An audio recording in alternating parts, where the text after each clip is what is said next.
heard Prabhupada saying once that for the Shudras it's permitted to take wine and eat meat.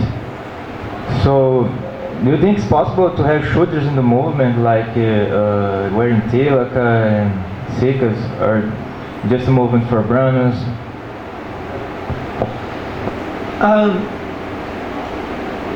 There are two separate topics you're bringing in. One is the movement, and one is the topic of Shudras eating meat and wine, drinking wine. The movement actually is not designed for creating Shudras, it's designed for creating Brahmanas. So I don't see where the issue would come up of eating meat and drinking wine. Now, Shudra does not necessarily mean a person who eats meat, drinks wine, but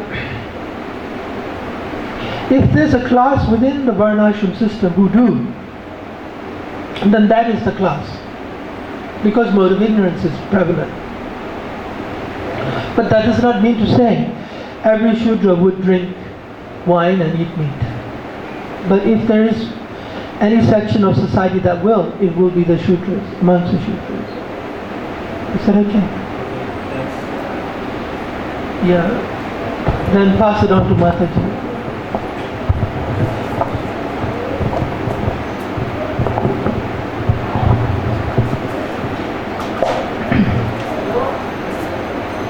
So if one's activities are such that they are in their next life for their next life they're creating a certain set of ears, eyes, nose, taste,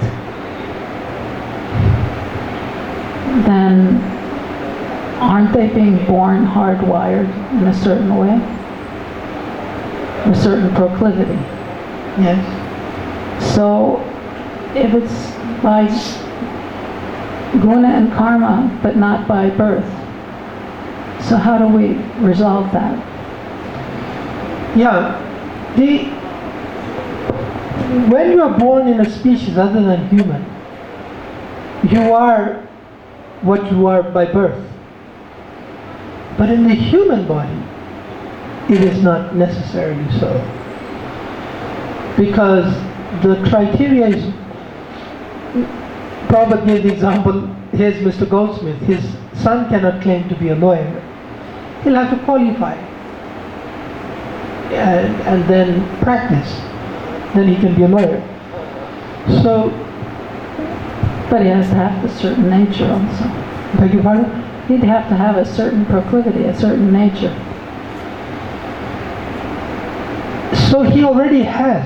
The point is, Chaturvarnya means he already has a certain nature, but it's not decided by the birth of his father. In other words, not the proclivity of the father. If your father is a cat, you will be a cat. You will have no choice. But if your father is human, his varna doesn't pass on. That's the difference. Is that okay? So then you have certain qualities, but you have certain qualities by birth?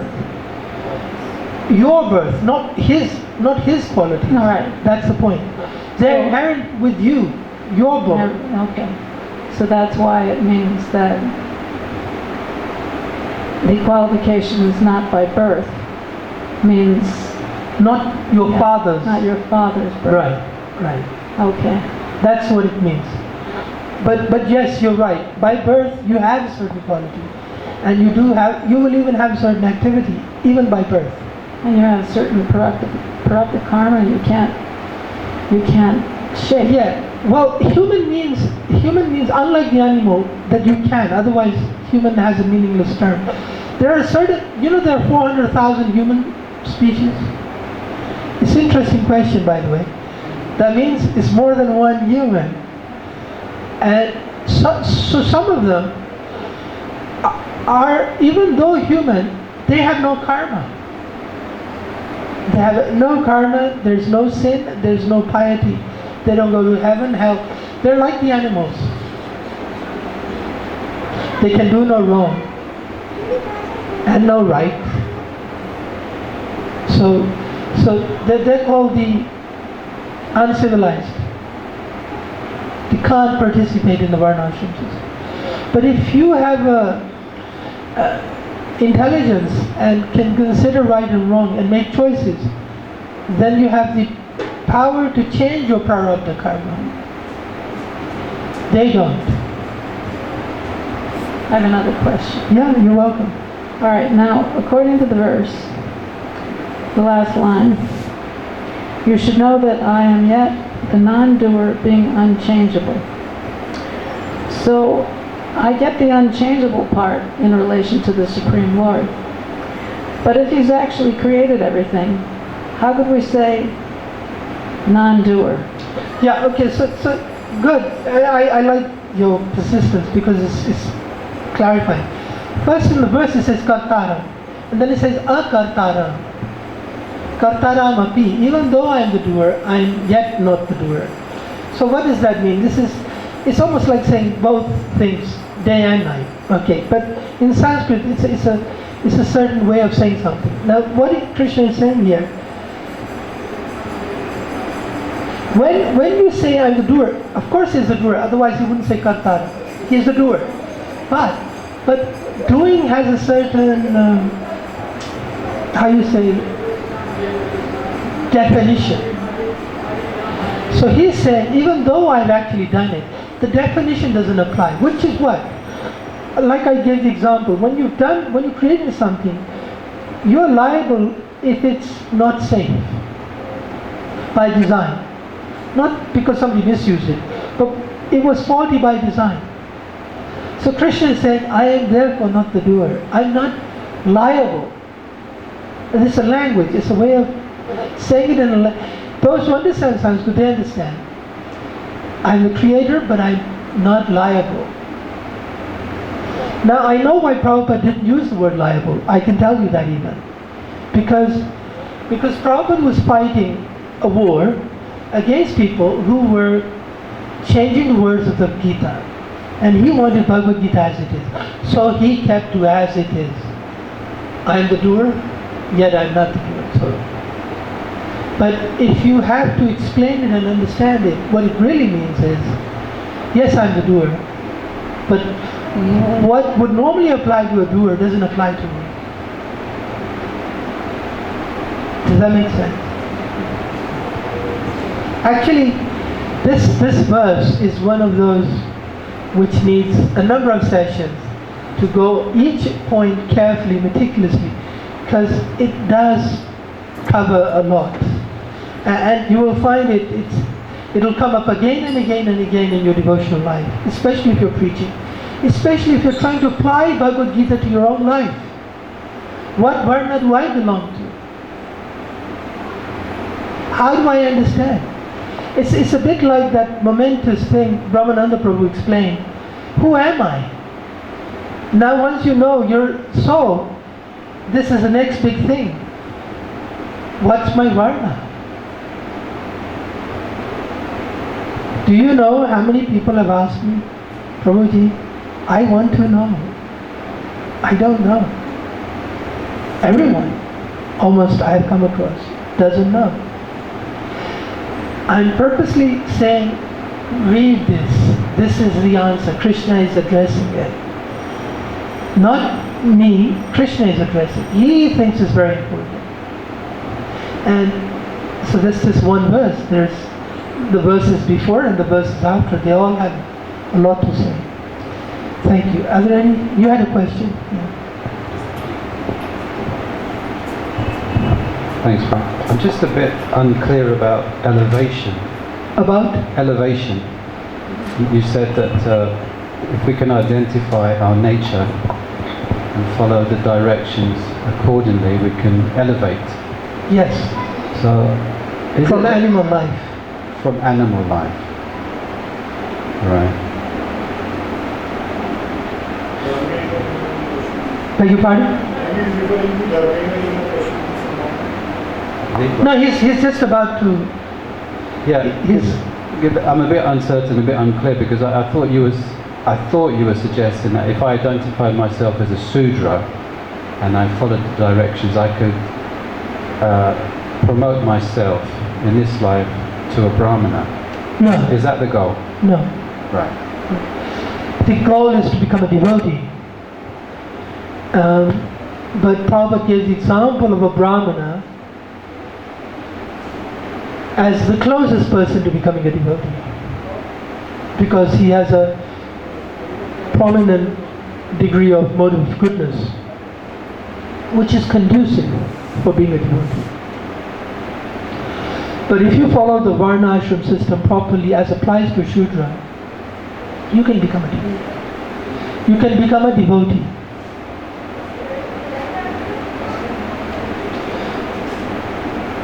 Go on. Yeah, so the goal is to be engaged in the work of a Sudra, but First of all, we have to recognize that I'm hardwired in a certain way. What way, I don't know. So I should find out. I should apply Varnashram system so that I become elevated. I have certain desires which are also hardwired. However, if I become, by the process of Krishna consciousness, I change my hardwiring to liking Krishna consciousness 24 hours a day, not partially. Now I needed to wrap this up by saying, by referring to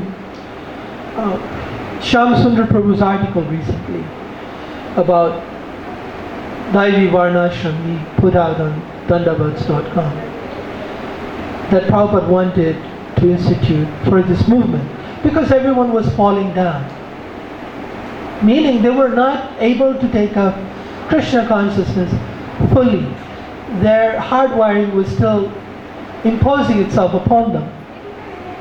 The desires hadn't gone away. Now, if they had done it according to Varnashram, there would not have been a fall down. They presumed to be devotees of the kind they were not, so they fell down. Does that make sense? So, your question was not in so many words saying, but it kind of touches upon this topic that I'm addressing. That we need to be safe in our life. I'm a hardwired. You cannot fall down from your hardwiring, by the way. Do you know this? This is the good thing about this lesson. If you know this is, because that's your hardwired. So how are you going to fall down from what you're already designed to do? Huh? You are designed. Yeah, if you're a Brahmin, you will naturally be a Brahmin. If that's your guna karma. It's difficult to acquire it. Huh? It's difficult to acquire it. No. Hardwiring is with your birth. Yes. Then there's training. But if you try to become a devotee when you're not a devotee, you will fall down. If it's premature, if it's haphazard, if it's not systematic. So this has a lot of relevance to our life. And this topic will carry on tomorrow. Next verse. Yeah, pass the mic. Hare Krishna. So I have heard that the consciousness the mother and father they have during the intercourse, that consciousness attracts a particular soul of that particular type, and then so if a Brahmana they have an intercourse, so they will only think in mode of goodness, and such soul will be attracted. So then the soul must be that of that nature. So why is that he deviates from that path of being in goodness? Are you getting my point? Not. Okay, I must. I'll repeat it. Yeah. So we know that the soul is attracted according to the consciousness of the Mother, mother, father, at the time of intercourse. So, for example, a Brahmana couple, they have an intercourse. So because he is a Brahmana, so they will have that consciousness in mode of goodness. Maybe. Maybe. That's the point. Oh. At the time it can vary. It can vary. V-A-R-Y, vary. It can change. Therefore, now you're right. If a Brahmana observes everything and does the union in mode, his son will be in the mode of goodness. Yes.